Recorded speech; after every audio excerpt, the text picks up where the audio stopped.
अस्सलाम वालेकुम वीवर्स।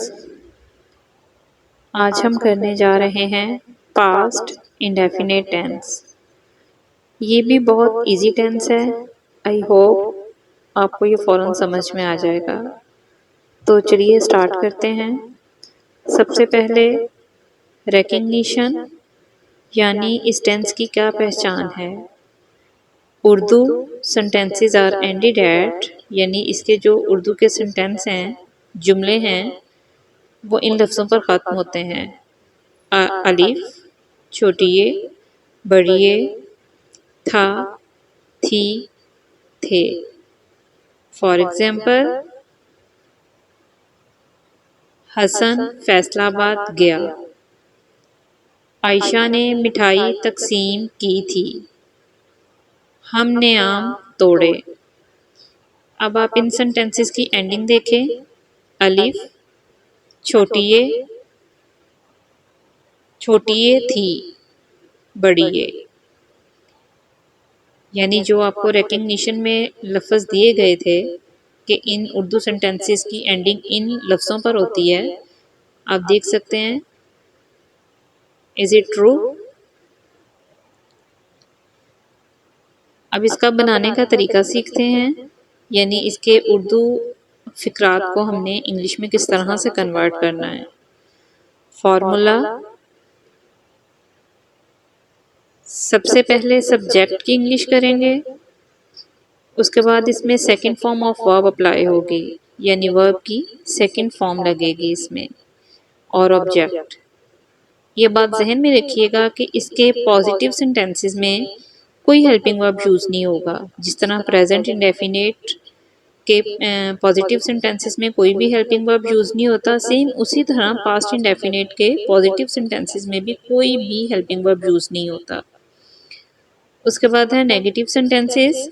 सबसे पहले सब्जेक्ट, उसके बाद इसमें हेल्पिंग वर्ब यूज़ होगा नेगेटिव सेंटेंसेस में डिड नॉट, प्लस इसके नेगेटिव और इंट्रोगेटिव सेंटेंसेस में सेकंड फॉर्म को आप फर्स्ट फॉर्म में चेंज कर देंगे, प्लस ऑब्जेक्ट।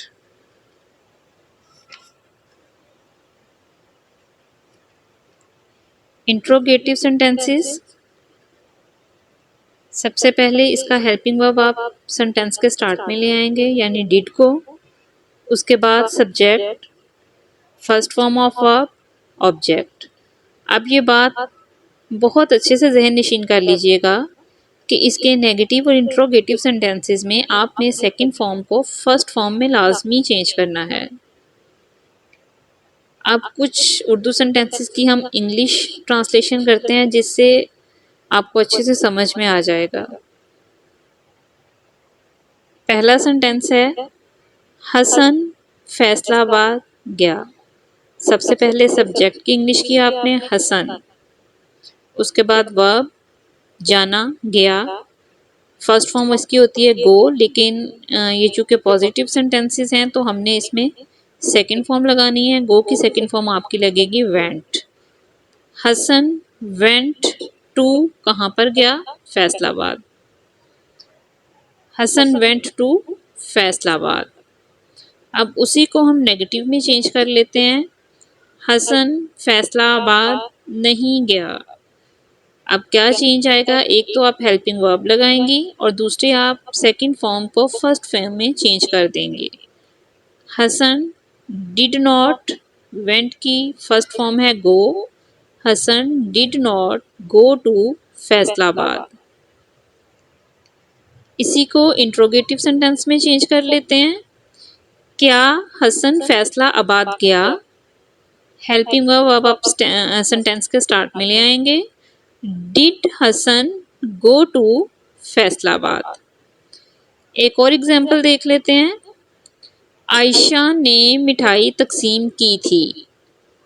इसके एंड पे थी आ रहा है, ये भी पास्ट इंडेफिनिट में कंसीडर किया जाता है।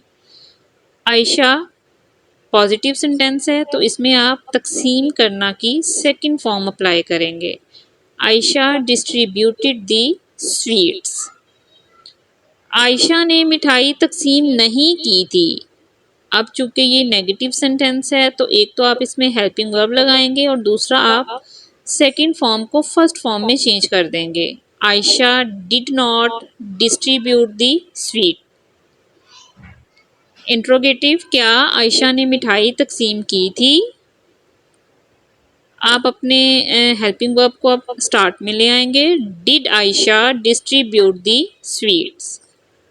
और इसका इम्पॉर्टेंट पॉइंट यानी इस टेंस का हेल्पिंग वर्ब कौन सा है? डिड। तो ये था आज का हमारा past indefinite tense. I hope आपको ये अच्छे से समझ में आया होगा। अगर आपको ये अच्छे से समझ में आ गया तो इस वीडियो को लाइक कीजिएगा और फुल वॉच कीजिएगा। और अगर आप चैनल पर नए हैं तो मेरे चैनल को सब्सक्राइब कीजिएगा।